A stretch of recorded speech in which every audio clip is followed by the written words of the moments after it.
Here's a clip from our latest episode of Booked on Rock.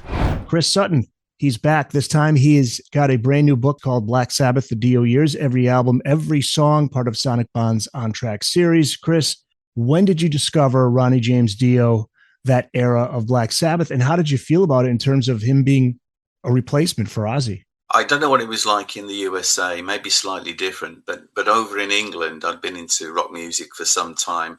I got into Black Sabbath around the time of Sabbath Bloody Sabbath, sort of 73.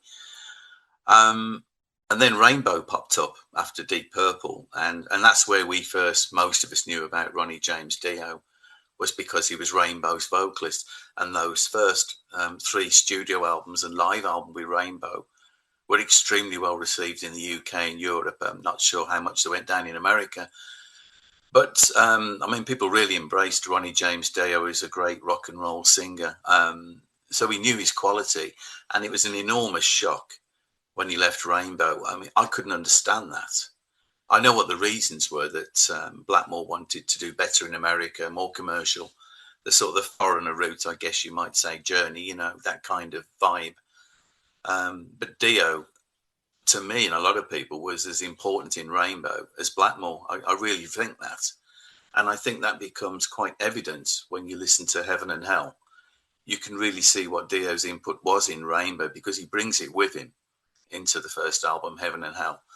And you get this colossal amount of Dio jammed in with Iommi and Butler and Ward. And the other thing to bear in mind, I think, is that 1980 year, 79, 80, 81, there was a big sea change in classic rock bands, particularly, where you clearly see them sitting down and going, oh, hang on, the decade's changed. It's a new decade. So some of them start wearing suits to get different hairdos, change the band members. You can see this all across the board in so many bands. Some like ZZ Top go stratospheric. Yes, change direction completely. Rush start wearing suits and so on. And with Sabbath, unfortunately, the big thing is the change of vocalist. Is their change that they make for that era, which is Ronnie James Dio coming on board. So in Britain, I certainly, much as I loved Ozzy, and I couldn't understand why they didn't take time off, but bands just weren't allowed to take time off. Ronnie James Dio looked like, for me, an incredible alternative to bring in for a different direction. Now, whether the band name should have stayed the same is a moot point, isn't it, Eric? A lot of people think it should have been a new band name, and I think Tony Iommi and Geezer Butler would certainly have agreed with that. That it's not Sabbath as such. Sabbath was the 4 guys from Aston, from Birmingham. But record company politics are going to dictate that that brand, Sabbath brand, is worth preserving over any solo band name. And in the book, you detail that burnout that was happening with Sabbath before Ozzy left. Do you think the band would have survived if Dio hadn't entered the picture when he did? As far as I can tell, a lot of it's about money, that they owed money to the record company. The record company were putting money into making an album that wasn't happening. That's the amount of pressure that they are under, as well as the burnout of the band themselves. You put those two together. Nobody's turning around saying, here, guys, have a 6-month holiday and we'll come back, go off to health farms or whatever it is, Let's see where we're at. That option is just not there. The worry is to make an album. And Ozzy seems to have been in the worst position, apparently, to actually make the album. Whereas Dio is still hungry to maintain the success that he probably felt had just maybe come and gone, perhaps. And of course, he's quite an older person, which we didn't know at the time.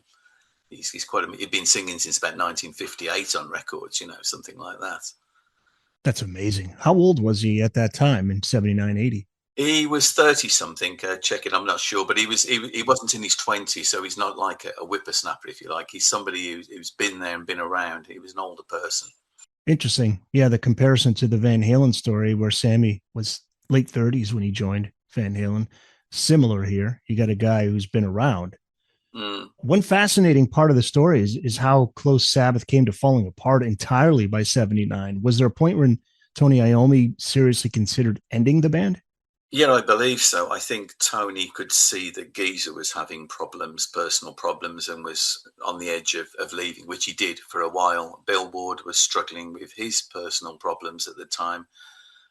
It's alleged that Tony had some issues going on as well at the time. So a solo album would have looked like maybe an easier route. And he was certainly energized by Ronnie James Dio. There's no doubt about that. I think at some point he would have preferred to have made a solo album or an Iommi Dio album, which would have looked more on the cards. But the record company would have had none of that at all. And that happens later on as well with Seventh Star, the other 80s album that's, the one which features Tony Iommi. It's Black Sabbath featuring Tony Iommi. So there again, you can see the record company politics saying, yeah, we hear what you're saying, Tony, but it's a Black Sabbath album. Listen to the full episode wherever you get your podcasts.